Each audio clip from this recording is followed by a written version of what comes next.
Thank you, Adjo. 6:41 na po na umaga at ngayon pag-uusapan natin itong mga environment-friendly products. Kasama natin ngayong umaga si Helen Alejo Reyes, ang General Manager ng Green Care, and Justin Mapile, National Sales and Marketing Director of Green Care. Itong Green Care means Green Community Action for the Restoration of the Environment. Yes, correct. Good morning. One morning po, Nikki. Okay, tell us about your advocacy. Okay.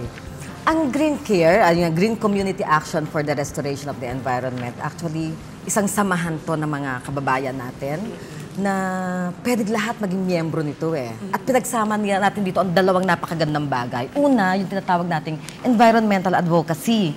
Yung magkaroon na tayo ng kilos para sa pangangalaga ng ating kalikasan at ang ating kalusugan, and at the same time, negosyo, kabuhayan para sa ating mga kababayan na gustong tumulong sa pangangalaga ng ating kalikasan. Ayun. Bakit itong mga products na, ano yung mga hindi environment-friendly products na kadalasan ginagamit nating lahat?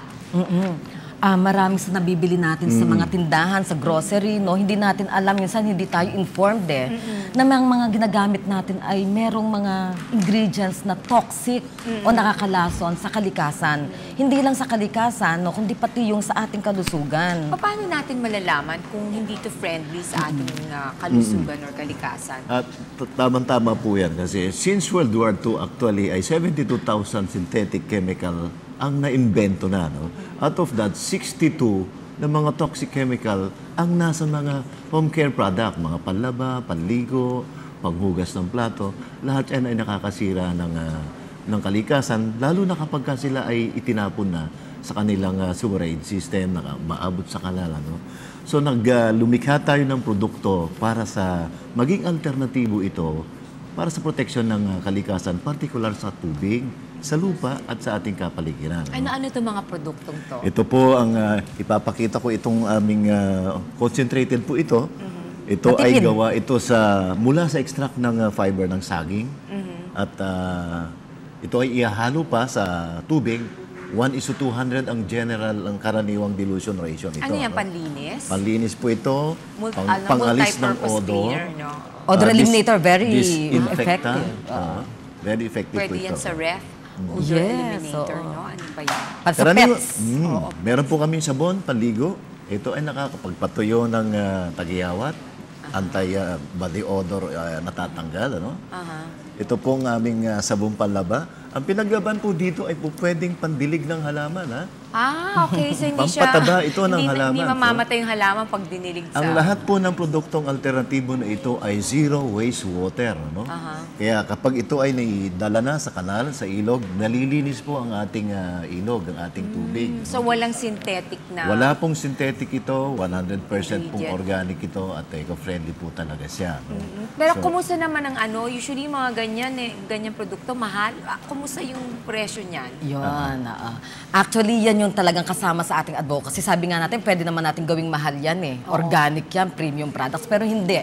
Kasi kung konti lang ang makaka-afford ng mga tamang produkto, konti lang ang magiging impact niyan sa ating gusto nating makamit na environmental impact, di ba? So, ang ginawa natin, sinikap natin, since this is a Filipino product, the active ingredient was created by a Filipino inventor, Dr. Serafin Riosa, sinikap natin na maging mababa ang kanyang presyo kasi ang gusto natin green living Kumpara sa mga commercial products. Pantay o mas mababa kaysa doon sa commercial products. Dahil gusto lang natin maging madali para sa mga tao ang mag-participate sa environmental protection. Sa halip na gamitin ito, gamitin ito. Ayun. Ngayon, para hindi mahirap ang shifting, kailangan affordable din. Kaya ng nakararami. At kapag marami ang nakakakaya, ang nakaka-afford, marami ang makikinabang, marami ang gagamit, malaki ang magiging impact sa ating environment. This one also, dahil dito nakapagbigay kayo ng livelihood. Ilan yung nabigyan ng livelihood dahil dito? Sa ngayon po ay meron na kaming program member na less than 3,000 nationwide na. Nationwide na kayo? Nationwide na po ito. At very active, aggressive ang involvement dito ng mga people's organizations, mga non-governmental organizations. Very active din ang mga cooperative. Ano? lalo na ang mga cooperative ay na-integrate nila ito sa kanilang program, sa mga serbisyo nila para sa environmental protection program ng mga organization. Yung mga gustong magtayo ng ganitong klaseng negosyo, no, gawing livelihood nila, how do they go about it? Opo, mag-register lang po sila sa bawat business center namin nationwide o kaya sa opisina sa Worldwide Corporate Center sa Shaw Boulevard.